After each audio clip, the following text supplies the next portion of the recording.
হুমায়ুন কবিরের বাবরি মসজিদের আপনি বলেছেন টাকা দেব, আপনি কি বলতে চান নিয়ে? দেখুন, মসজিদ আল্লাহর ঘর, যে কেউ করতে পারে। এখন কেউ যদি বলে যে কেউ মানে কোনো মুসলমান ব্যক্তি তার বাপের জায়গায় সে মসজিদ করবে এবং টাকা হালাল টাকা হতে হবে, হারাম টাকা নয়, আল্লাহর ঘর হবে, মুসলমানদের অনুদানে হবে। এখন কেউ যদি বলে যে সে মসজিদ করবে কেন, স্কুল করুক, কলেজ করুক, এটা করুক, আমি আপনার যুক্তি মেনে নিলাম।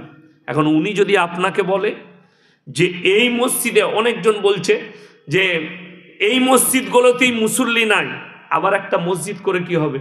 আপনাকে আমি পশ্চিম বাংলায় 100টার মধ্যে 90টা গ্রাম দেখিয়ে দেবো মসজিদে খালি ঝগড়া হওয়ার কারণে তার পাড়ায় আর একটা মসজিদ করেছে। ঠিক বললাম না ভুল বললাম? কথা বলেন।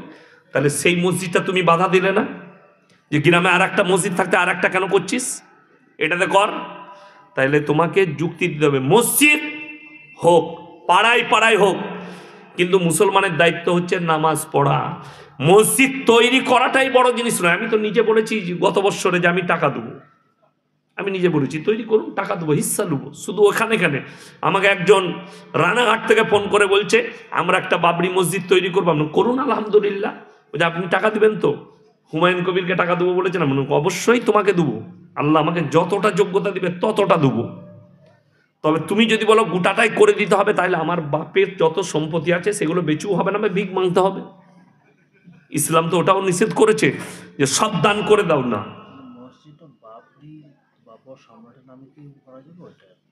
দেখুন, বাবর সম্রাটের নামে কেউ যদি নেক উদ্দেশ্য নিয়ে করে, বাবরের নামে মসজিদ করতে হবে এরকম কোনো জরুরি নয়। এখন মসজিদ যে কোন নামে করতে পারে। আমি মসজিদ করছি, ইয়াসিন নাম দিয়ে দিলাম, কি বলেন? অনেকজন নাম দিয়েছে, মক্কা মসজিদ আছে, মদিনা মসজিদ আছে, কি বলেন?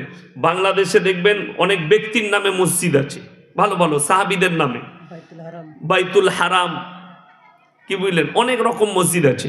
এখন বাবর হচ্ছে ভারতের একজন বিতর্কিত লোক। কি লোক বললাম? বিতর্কিত লোক। বিতর্ক হয়েছে সেটা নিয়ে। দেখুন, এখন এমন পরিস্থিতিতে পৌঁছেছে, আমি না পক্ষে না বিপক্ষে বলতে পারবো। তবে মসজিদ কেউ যদি তৈরি করে, একটা মুসলমান হিসাবে আমি তার পক্ষেই থাকবো। এখন কি নাম দিচ্ছে না দিচ্ছে, এর ভেতরে অনেক বড় কাহিনী আছে। সেই কাহিনীতে আমি না ঢুকতে চাই, না আমি ওখানে জড়াতে চাই। আমার মতো মৌলবি সাধারণ ব্যক্তি আমরা, কেউ মসজিদ করছেন তার পক্ষে আছি, কেউ বিরোধিতা করছেন সে তার যুক্তিতে করছে, সে করবে, করুক। কিন্তু এইটার ভেতরে আপনারা দেখছেন 1 সপ্তাহ ধরে যে নাটকীয় মোড় চলছে, সেখানে আমাদের মতো মৌলবিদের না জড়ানো উচিত আমি মনে করি। আমাদের মতো, আমি ব্যক্তিগত আমি জড়াইনি, আমারও ইনভাইট আছে কালকে যাবার, কিন্তু আমার সময় হবে না, আমার সময় অভাব, আমি যাব না। এরপর কে যাবে তার ব্যক্তিগত ব্যাপার, কে যাবে তার ব্যক্তিগত ব্যাপার, কে যাবে না আমি কেউকে নিষেধ করতে পারবো না যে মসজিদ উদ্বোধন হচ্ছে যাও না, নিষেধ করতে আমি পারবো না। কেন? আল্লাহর ঘর কেউ করছে, নামাজ হবে, সেখানে সে করতেই পারে। তবে অনুরোধ করব যে মুসলমান যেন বিপদগামী না হয়, মাথায় রাখবেন। আবেগ ভালো নয়, বিবেক ভালো। কোনো জিনিস আবেগে করবেন না। আপনার মনে হলো আপনি আবেগে গিয়ে আপনার তিলকচাঁদপুর মোড়ে একটা বাবরি মসজিদ করবেন আপনি, আর এটাকে আবেগ বলা হয়। আর বিবেক হচ্ছে আলাদা। বিবেক হচ্ছে যে সমাজে যেন ফিতনা ছড়ায়। কোরআনে আছে আল ফিতনা তো আসাদ্দু মিনাল কাতল, ফিতনা হচ্ছে মার্ডার করার থেকেও খারাপ গুনাহ। একটা মানুষকে মার্ডার করলে যে পাপ হয়, ফিতনা ছড়ালে সেই পাপ হয়। আমি বলবো হুমায়ুন বাবু আমার কাছের মানুষ, অন্তরের মানুষ, আমার সঙ্গে ভালো সম্পর্ক আছে, এবং যে বক্তারা অনেকজন বিরোধিতা করেছেন, অনেকজন তিনার বিপক্ষে বয়ান দিয়েছেন, তেনারাও আমার আপন অন্তরের। অনেকজন বন্ধু মানুষ বিরোধিতা করেছে, তেনারা করেছেন তেনাদের যুক্তিতে, কিন্তু আমি উনার মসজিদ করার বিরোধী নই। এটা আমার নিজের ব্যক্তিগত, একমাত্র এই পানিটাই বরকত মনে করে পান করা যায়, উপকার মনে করে পান করা যায়, রোগের শিফা মন করে পান করা যায়, একমাত্র জমজমের পানি। আপনি যদি পান করেন, বিসমিল্লাহ বলে দোয়া পড়ে পান করেন, আর আল্লাহর কাছে বলেন, আল্লাহ এই পানির বরকতে আমার রোগকে তুমি সারিয়ে দাও, আল্লাহ কবুল করে নেবেন, তোমার রোগ ভালো হবে একমাত্র জমজমের কূপের পানি। বাকি পৃথিবীর কোন পীর আস্তানার, কোন মাজারের, কোন জায়গার পানিকে যদি মনে করে এটার দ্বারা রোগ সারবে, এটার দ্বারা ভালো হবে, তাহলে জেনে রেখে দিবেন আপনি একটা গুনাহে কাবীরা করলেন, শিরক করলেন, আল্লাহ বিরোধী কাজ করলেন, রাসূল বিরোধী কাজ করলেন। যেমন যারা আমার মা বোন শুনছেন, অনেকজন আপনাদের কাঁকসায় একটা মাজার আছে না, দান বাবার মাজার, অনেক ভিড় হয়, মেলা হয়। আমি মাঝে মাঝে পেরিয়ে যাই, যখন বীরভূম ফিরভূম জলসায় যাই, ওই শর্ট রাস্তায় ঢুকে উঠি মাজারের পাশ দিয়ে, ওখানে তাবিজু পাওয়া যায়। আমি চ্যালেঞ্জ ছুড়ে দিলাম, তোমার দান বাবা মাজারে যে খাদিম বসে আছে, সে যদি আমাদের মতো মৌলবীর সামনে শুদ্ধ করে সূরা ফাতিহাটা পড়তে পারে, যারা পাথর চাবড়িতে যে খাদিমগুলো বসে আছে, গাঁজাখোরগুলো, তারা শুদ্ধভাবে যদি সূরা ফাতিহা পড়তে পারে, আমি সমাজের বুকে আর কথা রাখবো না ইনশাআল্লাহ।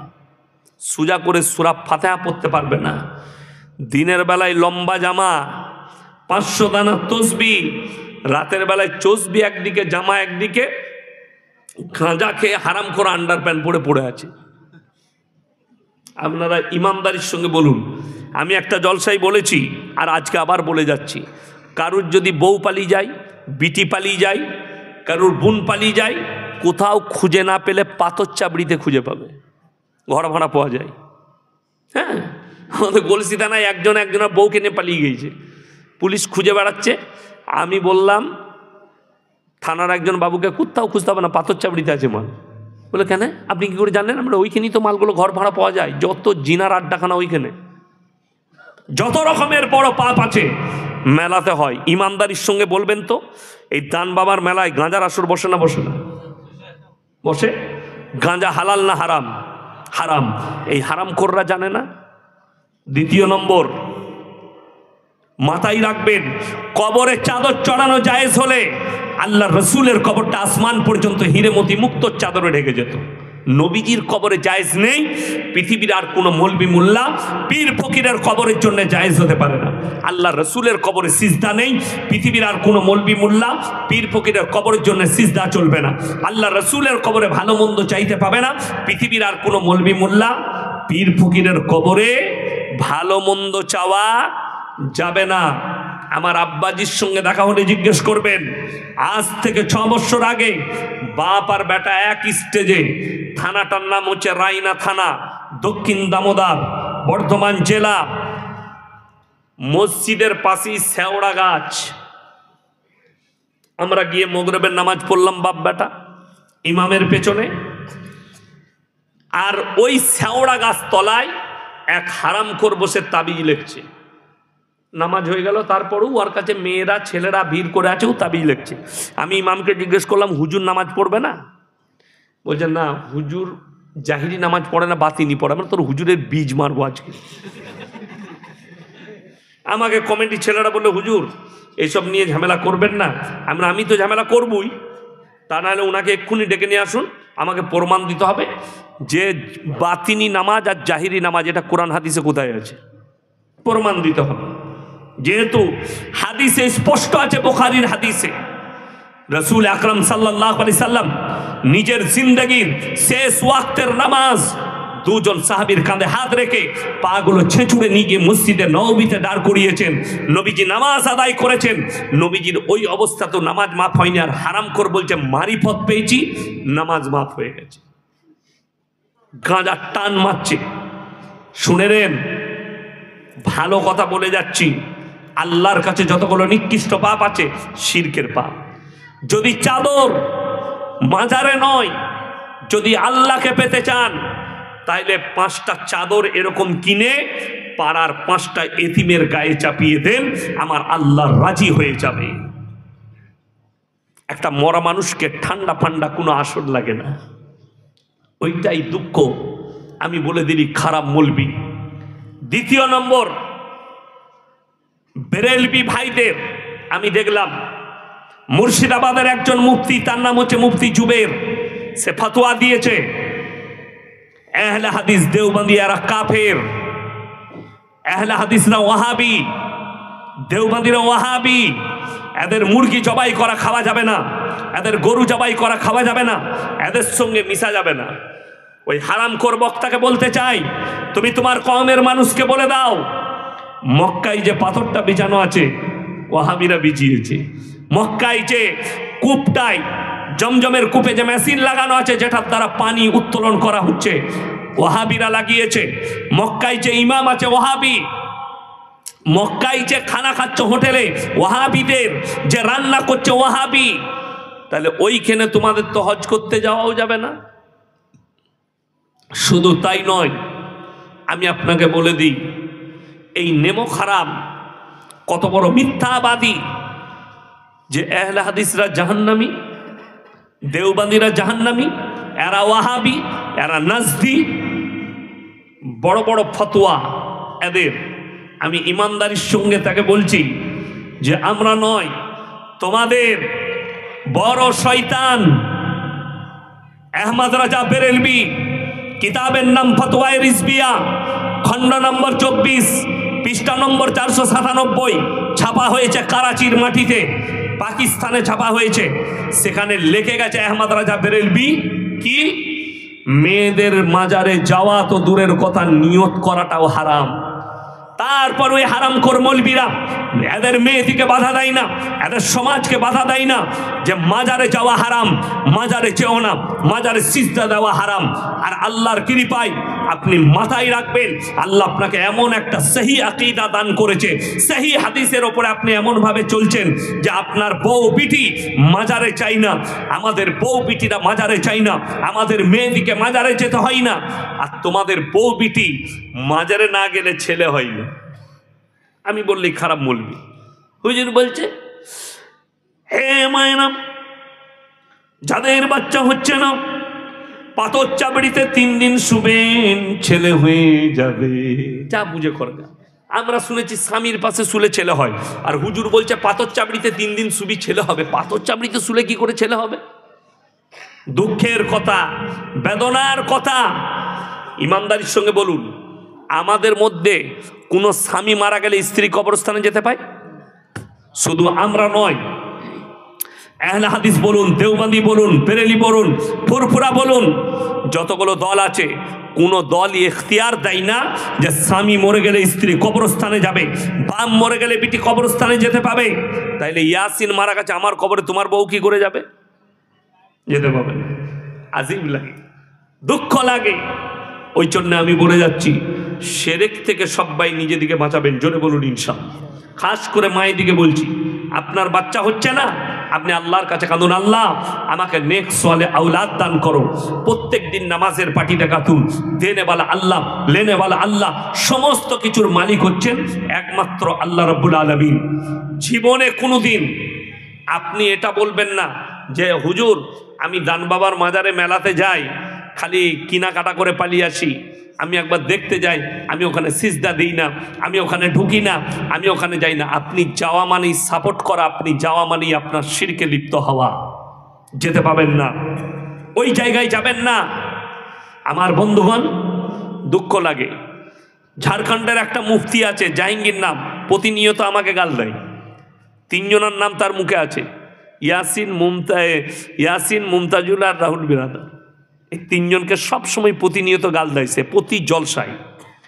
দুঃখের বিষয়, এই মুফতি জাহাঙ্গীর, ইনাকে বলবো, ভাই আপনি অত বড় বড় কথা বলেন না, আগে প্রমাণ দেন, দলিল দেন। আমি একটা জলসায় বলেছি, বীরভূমের মাজারে মুরগি মান্নত, সকলে বলুন মান্নত কার নামে হয়? আল্লাহর নামে। আল্লাহ ছাড়া কারুর নামে মান্নত করা চলবে না। আপনি মান্নত করতে পারেন, আল্লাহ আমার যদি একটা নেক সহলে আওলাদ হয়, আমি গ্রামের মানুষকে একটা গরু আল্লাহর রাস্তায় কুরবানি করে খানা খাওয়াবো, জায়েজ আছে, অসুবিধা নেই। আল্লাহ আমার যদি ছেলে মাধ্যমিকে ফার্স্ট হয়, আমি মসজিদে যত মুসল্লি থাকবে তাদেরকে আমি আল্লাহর ওয়াস্তে মিষ্টি খাওয়াবো, জায়েজ আছে। আমার ছেলে মাধ্যমিকে ফার্স্ট হলে আমি আল্লাহর রাস্তায় একটা কোরআন শরীফ দান করব, জায়েজ আছে। কিন্তু কেউ যদি বলে আল্লাহ আমার ছেলে হচ্ছে না, ছেলে যদি হয় পাথর চাপড়িতে ছাগল দেবো, অমুক জায়গায় মুরগি দেবো, অমুক বাবার নামে মুরগি দেবো, সারাসার হারাম। ইন্নামা হাররামা আলাইকুমুল মাইতাতা ওয়াদ-দামা ওয়া লাহমাল খিনজির ওয়া মা উহিল্লা বিহি লিগাইরিল্লাহ। প্রবাহিত রক্ত, মরা জন্তুর মাংস, শুয়োরের মাংস, আল্লাহ ব্যতীত অপরের নামে উৎসর্গিত জিনিস তোমাদের জন্য হারাম করা হয়েছে। আমার বন্ধুগণ, ওই মানার কি জাহিলে মুরাক্কাব মুফতি বলছে মাজারে মুরগিটা নিয়ে যাওয়া হয়, কিন্তু বিসমিল্লাহ আল্লাহু আকবার বলেই জবাই করা হয়। আচ্ছা বলুন তো, আমাদের বাড়িতে কুটুম আসে না আসে না? আজকে আমি দেখলাম আমাকে দেশি মুরগি দিয়েছিল, তাইলে দেশি মুরগিটা জবাই করেছে না করেনি? কোথায় করেছে? দান বাবার মাজারে? আপনাদের এখানে কবরস্থানে? আমাদের বাড়িতে কুটুম এলে আমরা বাড়িতে বিসমিল্লাহ আল্লাহু আকবার বলে জবাই করে নিই, ঠিক কিনা কথা বলে? আমাদিকে কোনো জায়গায় যেতে হয় না। তাহলে একটা ও বলছে মাজারে শুধু আল্লাহ আকবার 1000 বার বলে, ওখানে হারাম শব্দটা এসছে আল্লাহ ব্যতীত অপরের নামে উৎসর্গ করার কারণে। চলুন আপনাদেরকে একটা সূক্ষ্মভাবে জিনিস বুঝাই, সূক্ষ্মভাবে।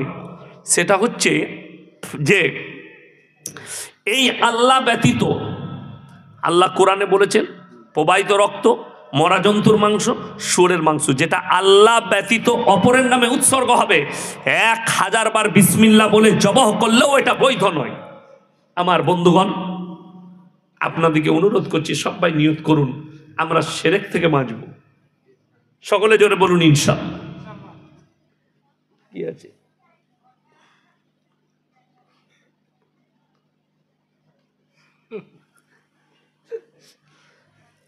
আপনাদেরকে অনুরোধ করছি শিরক থেকে বাঁচবেন, হাত তুলে বলুন ইনশাআল্লাহ। এই মাজারের অনুষ্ঠানে কেউ যাবেন? যাবেন না। চ্যাংড়া ছেলেদিকে বলছি বাইক নিয়ে ছুটো না, জাহান্নামটা কাছে করে নেবে তুমি। আমাদের অনেক চ্যাংড়া ছেলে ছুটে চলে যায়, কেন? তারা কিন্তু মাজারে যায় না, তাদের উদ্দেশ্য আবার আলাদা। তারা কি